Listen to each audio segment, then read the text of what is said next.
Assalamualaikum warahmatullahi wabarakatuh.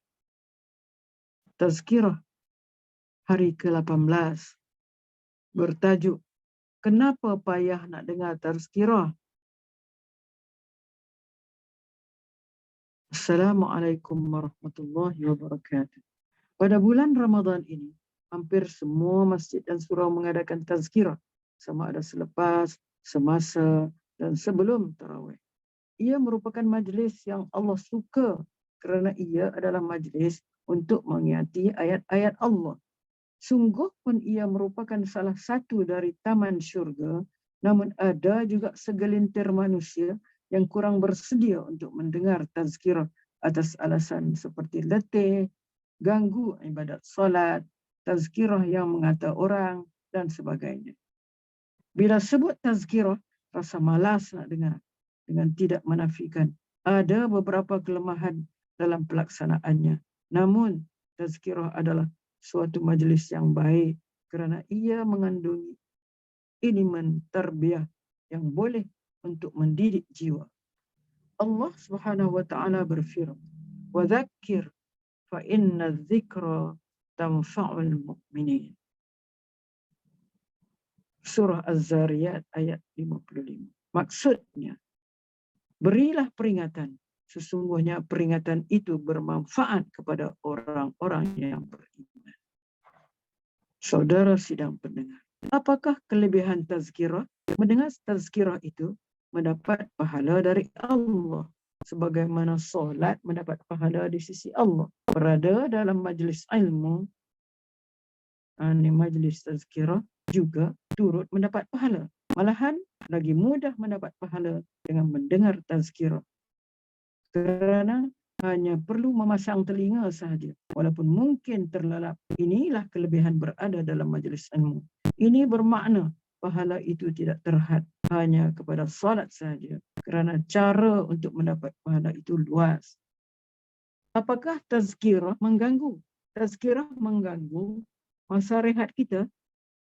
Tazkirah memang mengambil masa sehingga menjadikan solat tarawih lambat habis.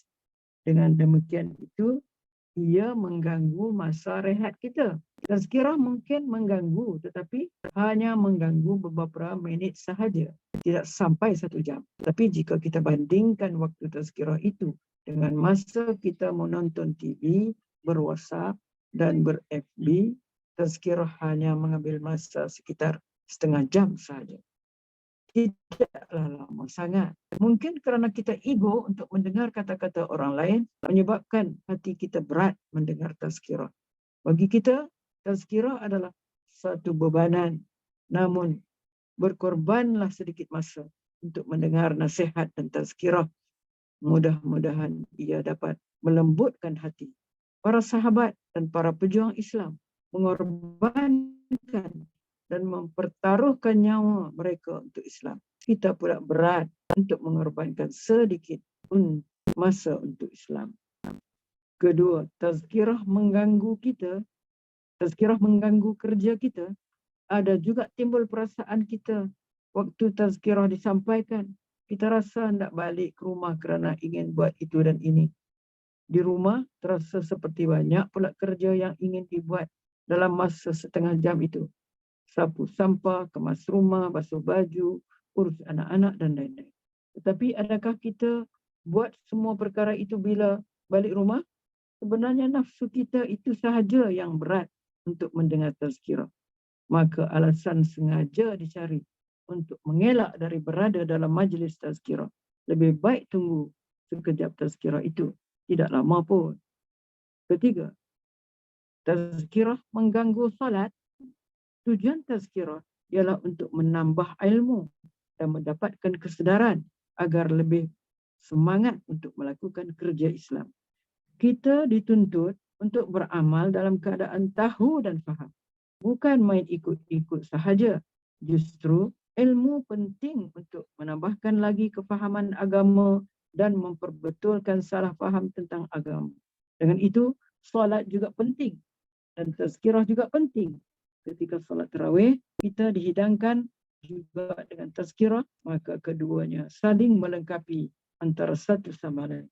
Walaupun ada yang kita tahu, tetapi tidak semua yang kita tahu, kerana ilmu Allah itu luas. Begitu juga ada perkara yang kita tahu, tapi kita mungkin alfa. Tazkirah menyadarkan kita tentang kewajiban dan tanggungjawab kita.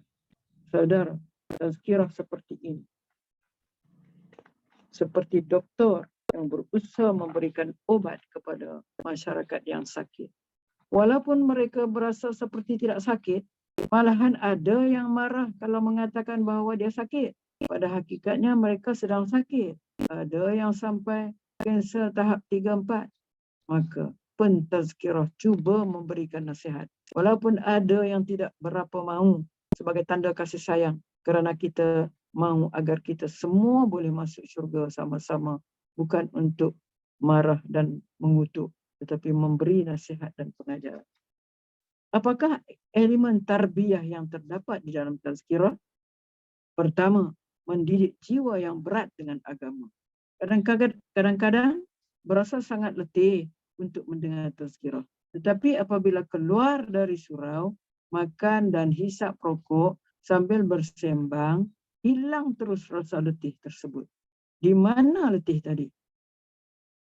Sememangnya jiwa tunduk pada kemahuan nafsu yang berat untuk menadah telinga mendengar tazkirah. Rasa letih itu kadang-kadang hanyalah alasan sahaja dan mainan perasaan sahaja. Lebih baik kita rendahkan diri, pujukkan hati dan tenteramkan perasaan untuk lembutkan hati dan jiwa untuk mendengar sedikit tazkirah yang disampaikan itu. Bukan untuk orang lain, tetapi untuk kita juga. Kedua, melembutkan jiwa yang keras. Tazkirah boleh melembutkan hati yang keras kerana kita sengaja melawan nafsu agar boleh menadah telinga untuk mendengar apa yang orang sampaikan. Asyik kita saja yang bercakap. Ini kita dengar pula apa yang orang cakap pada kita. Dan kita mempersiapkan diri kita agar bersedia untuk menerima nasihat dan teguran yang membina. Dengan cara ini, jiwa kita akan lembut dan mudah tersentuh dengan perintah Allah. Orang yang merendah diri, Allah akan mengangkat kedudukannya di sisinya.